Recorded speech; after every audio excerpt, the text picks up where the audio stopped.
Sebagai seorang ikon, saya kena memperkasakan nasib dan masa depan anak-anak ini bukan dari sudut akademik saja, tapi dari sudut kerjaya dan penerimaan masyarakat. Sebab tu saya selalu terima jemputan daripada mana-mana sekolah ataupun mana-mana agensi yang nak belajar tentang autism, seperti di masjid ke. Jadi tugas saya kena advocate.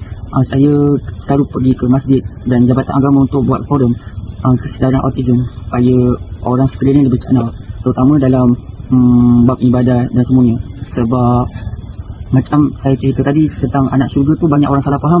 Bila anak syurga jadi dia dah confirm syurga dan tak payah nak ajar di ibadat.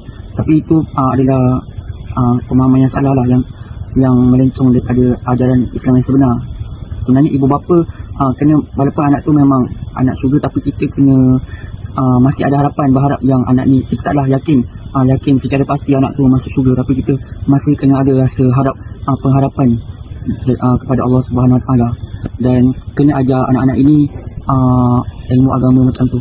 Jadi saya bertanggungjawab untuk kongsikan pengalaman masa sepanjang sekolah dan belajar, cabaran dan macam mana saya atasi, dan semua pengalaman tu dijadikan sebagai benchmark ataupun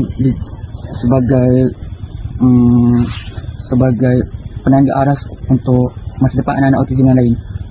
Jadi tugas saya bukan setakat untuk menceramah, tapi saya bertanggungjawab untuk berkongsikan apa yang anak autism rasa, seperti isu sensori, isu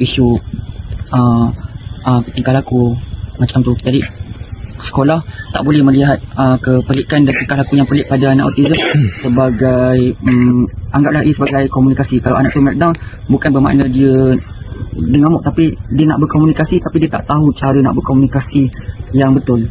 Apa yang otak dan mulut dia nak cakap tu tak seiring. Jadi kita kena anggap tingkah laku mereka tu sebagai cara mereka berkomunikasi dan cuba faham. Ini terutama pesanan untuk guru-guru. Dan itu saja. Kalau saya kena buat advokasi autism ni, kena buat sepanjang hayat. Tapi bukanlah fokus pada autism saja, tapi untuk OKU umumnya dan autism khususnya. Saya juga kena buat kesedaran tentang terutama fake anak autism, macam mana cara mereka beribadah. Saya buat kerjasama dengan JAKIM dan jabatan fake di UIA untuk kami bangunkan modul fake autism yang untuk memudahkan dan untuk menghilangkan kekusutan di kepala ibu bapa yang tak faham macam mana nak bantu anak mereka dalam beribadah atau bermuamalat dalam urusan harian.